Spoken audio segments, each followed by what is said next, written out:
বৃহস্পতিবার একদিকে ছিল তুলসী পূজন দিবস আর অন্যদিকে ভারতরত্ন অটল বিহারী বাজপেয়ীর জন্মদিন। পশ্চিম জেলাশাসক অফিস চত্বরে দিনটি পালন করা হয় কর্মচারী রিক্রিয়েশন ক্লাবের উদ্যোগে। ক্লাব সচিব দীপঙ্কর দত্ত জানান, তারা এদিন তুলসী পূজা যেমন করেছেন ঠিক তেমনি প্রাক্তন প্রধানমন্ত্রী প্রয়াত অটল বিহারী বাজপেয়ীর প্রতিকৃতিতে ফুল দিয়ে শ্রদ্ধা জানিয়েছেন।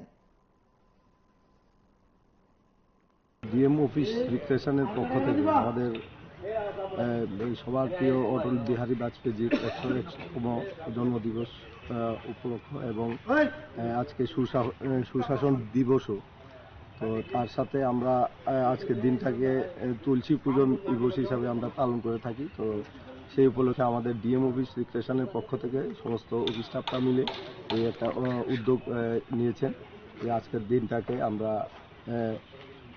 সুশাসন এবং তুলসী পূজন দিবস হিসাবে আমরা প্রত্যেক বছর নাই, এবারও আমরা পালন করছি।